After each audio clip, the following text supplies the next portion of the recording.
Hello friends, welcome you all. Prelims का examination अब काफ़ी नज़दीक है और ऐसे में जाहिर सी बात है कि मन में कुछ चिंताएं, कुछ विचलन जरूर होती होंगी। इस विचार के साथ कि जो सिलेक्शन है वो होगा या नहीं होगा, और होगा तो क्या होगा, नहीं होगा तो क्या होगा, ये सब चिंताएं मन में अभी आती जाती रह रही होंगी। सबके साथ होता है, आपके साथ भी हो रहा होगा। अगर नहीं हो रहा है तो यू आर गॉड गिफ्टेड, लेकिन अधिकांशतर स्टूडेंट के साथ इंक्लूडिंग मी ये सब चिंताएं होती रहती हैं। तो क्या हमें इस चिंताओं की चिंता करनी चाहिए? बिल्कुल नहीं। ऐसा इसीलिए कि एक माइंड की प्रवृत्ति होती है, it is A nature of mind, कि जब भी कोई टारगेट नज़दीक आता है जिसे हमें हासिल करना होता है, उसके लिए माइंड एक प्रकार से डर क्रिएट करने का प्रयास करता है। साथ ही साथ कुछ ऐसे भी सिचुएशंस क्रिएट किए जाते हैं जिससे मोटिवेशन भी आ सकती है। दोनों तरीके हैं, एक तो डर भी क्रिएट किया जा सकता है, एक मोटिवेशन का सोर्स भी आपका माइंड क्रिएट करता है। लेकिन जो डर का जंजाल माइंड बनाता है, अल्टीमेटली वो निगेटिवली अफेक्ट करता है हमारे माइंड को, यानी कि हमारी एफिशिएंसी, हमारी प्रोडक्टिविटी काफ़ी कम कर देती है। ऐसा इसलिए कि जो चीज़ हम पॉजिटिवली सोचने में अपनी एनर्जी लगाते, करने में लगाते, वो डाइवर्ट कर दी जाती है निगेटिव विचारों में या उसमें सोचने में। तो जैसे अभी 1-1.5 महीने नज़दीक है एग्जाम के, और ऐसे में माइंड आपका इस प्रकार से ऑपरेट हो रहा होगा कि ये माइंड अपने आप सोच रहा होगा कि नहीं होगा तो क्या होगा, और फ्यूचर में क्या हमारा लाइफ होगा, ये होगा। परमोटेशन एंड कॉम्बिनेशन जिसको कहते हैं, 1000 प्रकार के परमोटेशन एंड कॉम्बिनेशन हमारी माइंड लगा रही होंगी। और जब आप इस परमोटेशन एंड कॉम्बिनेशन वाले इश्यूज़ में फंसते हो तो माइंड और ज़्यादा आपको डाइवर्ट करती है। इसलिए क्या आपको अभी के समय में ये चिंताएं करने की ज़रूरत है कि नहीं होगा तो क्या होगा, या फिर रिजल्ट क्या होगा? आउटकम पर अभी बिल्कुल फोकस ना करें, क्योंकि काफ़ी कम समय बचा हुआ है। सीधा आपको बोलना है अपने माइंड को, जो होगा 1.5 महीने के बाद फैसला लिया जाएगा। अभी कुछ भी नहीं चाहिए हमें, अभी फोकस सिर्फ हमारा एग्ज़ाम है, और एग्ज़ाम के ही दिन ये डिसाइड होगा कि क्या होगा, उसके पहले डिसाइड नहीं करना है। ये आप अपने माइंड को रोज़ समझाना है, सो दैट ये माइंड की आदत हो जाए कि आपके माइंड में वो इंटर ना करे और निगेटिव बातों को वो माइंड के अंदर ना घुसाने दे, है ना। उसके बाद देखो, जो एनर्जी है आपकी वो डबल हो जाएगी, ट्रिपल हो जाएगी, और अल्टीमेटली आप ह्यूज मोटिवेशन के साथ ऑपरेट करोगे, क्योंकि माइंड आपका खाली हो जाएगा। और जब आपका माइंड ही खाली हो गया तो आप कंटिन्यूसली वर्क करते रहो, आपको कोई असर नहीं पड़ेगा। तो ये फेज आपको एंजॉय करनी है।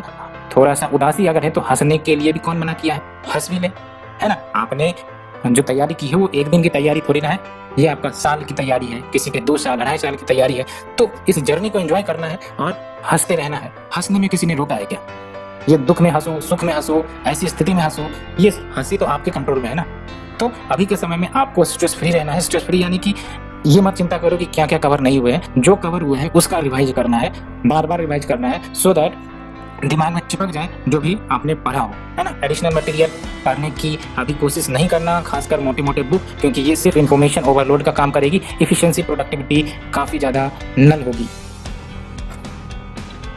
और बात यह है कि हम चिंता क्यों करें? क्या हम मेहनत नहीं कर रहे हैं? क्या हम अपने टारगेट के प्रति डेडिकेटेड नहीं है? ये पूछो अपने आप से, अपने मन से पूछो कि क्या आप मेहनत कर रहे हो या नहीं कर रहे हो। आपका खुद माइंड जवाब देगा कि आप मेहनत कर रहे हो और आप अपने टारगेट के लिए डेडिकेटेड हो। फिर डरने की क्या जरूरत है?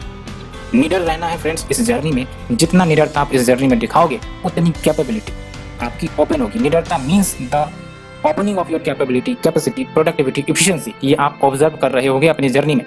इसीलिए फ्रेंड्स, कभी भी फियर ना आने दो कि नहीं होगा तो क्या होगा, लाइफ के 5 साल बाद, 10 साल बाद, 20 साल बाद क्या होगा, अरे उतना कौन देखने गया।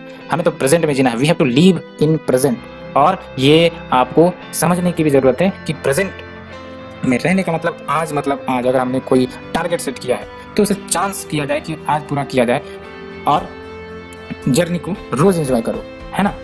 हंसने में कोई रोक नहीं है, हंसो आराम से, क्योंकि ये एग्जाम आपको कोई बाइंड नहीं करता कि भाई साहब आप एकदम रोते रहो, आप एकदम जब सिलेक्शन होगा तभी एकदम मुंह खोल के हंसना है, चिल्लाना है। ऐसा कुछ भी नहीं फ्रेंड्स। इस धोखे में नहीं रहना है ना। इस धोखे में नहीं रहना है। आराम से आप चलो और हिम्मत के साथ चलो कि आगे कोई भी परेशानी होगा, we will be able to tackle it no matter what will the life is going to teach me. ये ध्यान में रखना है। तो अल्टीमेटली जाते जाते एक जो मोटिवेशनल कोट है वो सुनते जाओ, सो दैट एनर्जी अंदर से आनी है। एनर्जी रहनी है अंदर से फ्रेंड्स, एनर्जी रहनी है। जीतूंगा मैं, यह खुद से वादा करो। जीतूंगा मैं, यह खुद से वादा करो। जितना सोचते हो कोशिश से उससे भी ज़्यादा करो। तकदीर भी रूठे पर हिम्मत ना टूटे, मजबूत इतना अपना इरादा करो। सो फ्रेंड्स, होप ये सीरीज आपको इस 1.5 मंथ की जर्नी में फियरलेस बनाने का एक साधन होगा, आपको मोटिवेट करने का साधन होगा। और अगर आपको ये अच्छी लग रही है तो प्लीज़ लाइक शेयर जरूर करें। और इस मंथ के सीरीज में मैं कोशिश करूंगा कि लगातार ऐसे वीडियोज डाले जाए सो दैट आपका जो मोटिवेशन लेवल है वो हाई रहे इस एग्ज़ाम को क्रैक करने में। डिस्पाइट चैलेंजेस जो भी आए, कोशिशें करनी है। देखो, परिणाम पर हम बिलीव नहीं कर सकते। We have to follow karma not the outcome, क्योंकि ये लाइफ है। It is not a robot, we are not a robot. हमने फिट कर दिया और आउटकम वही आ जाएगा। It is a real life. Real life में आपका आर्टिफिशियल इंटेलिजेंस काम नहीं करता है, ये बात याद रखनी है। ठीक है friends, so be happy. Thank you friends, thank you very much.